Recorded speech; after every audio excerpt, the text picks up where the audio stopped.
Good day, everyone. My name is Alma P. Alombro, and I will be discussing to you the approaches in cultural education. There are many approaches in multicultural education. However, my co-presenter and I will only tackle the approaches of Banks 1994, Nicolas 1999, Eldering 1996, and Slater and Grant 2001. According to Banks, he claims that education equality is that ideal toward which people work but never attain because, for instance, such categories as racism, sexism, and discrimination against people with disabilities will exist to a certain extent no matter how hard people work to do away with these problems.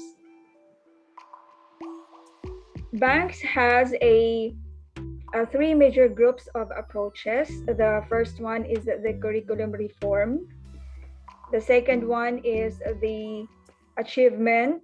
And the last one is the intergroup education. Under the curriculum reform, it has four sub-approaches, namely the contribution approach, the additive approach, the transformative approach, and the social action approach. Under the contribution approach, it is linked to the content of ethnic and cultural groups, heroes, celebrations, and holidays. In our country, the Philippines, we are actually showing improvement on this because many years back, we do not have the celebration of our Muslim brothers. Now we honor also their holidays. We also celebrate with them when they celebrate their holidays. And also, since the Philippines is composed of many islands and many cities, we have in each province and city we have festivals so that our school also celebrate this in honor of the festivals of the different cultures of our brothers, and also we honor the different religion we have. In Manila we have this big event, the translation. So I think we can say that the Philippines is slowly embracing the different culture or the multicultural education in our school or in our curriculum. The next one under the curriculum reform is the additive approach. The additive approach presupposes an addition of cultural content and concepts to the curriculum without changing its basic purpose and structure. The other one is the transformative approach. The transformative approach entails some changes in the curriculum to enable the students to view problems, events, and concepts from various cultural and ethnic perspectives. The last one under the curriculum reform is the social approach. The social action approach enables learners to follow activities and take civic actions related to the concepts and issues they have studied. So it is more on assimilation or integration of what they have learned based on the discussion made by their teachers to introduce the cultural perspective in their lesson.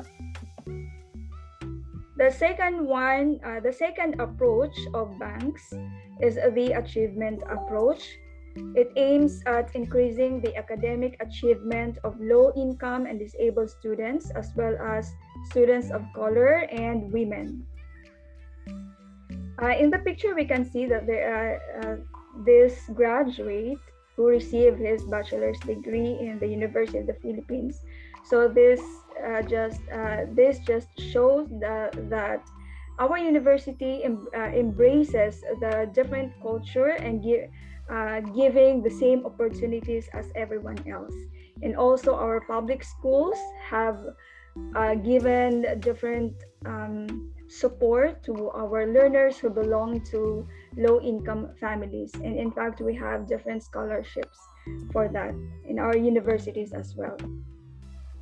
And another one is the achievement approach has two important concepts. The first one is the cultural deprivation and the cultural differences. In cultural deprivation, it means that some groups, such as the lower social classes, have inferior norms, values, skills, and knowledge which prevent them from achieving in education. The next one is the cultural differences. This is just basically showing respect on each other's differences, or the cultural diversity is the quality of diverse or different cultures. The last one of Banks' approach is the intergroup. This is related to fostering the development of students' more positive attitudes toward people from different ethnic, cultural, religious, and gender groups, as well as toward their own group. This is according to Macintosh 2000. Another approach that I'm going to discuss is of Nicolas, 1999. He introduces two approaches, the Assimilationist approach and the Multicultural approach. Assimilationist approach, in many societies, assimilationalists claim that education should help all students from various groups acquire knowledge, skills, and values that are needed to participate in the mainstream culture. They are not generally against integrating a multicultural content into their curriculum. However, they do not give support to construct an education grounded in an equal and unbiased basis for all ethnic, cultural, religious, and immigrant groups. The multicultural approach, um, according to Nicolas, education is an ethnically and culturally diverse society. A diverse society promotes cultural pluralism and social equality, and that all students should have access to quality and equitable education and be able to function effectively in the independent world. Now that's it for my part.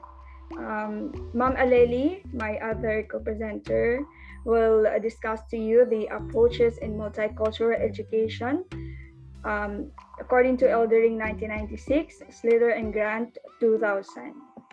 And this is my reference that I have cited in my research.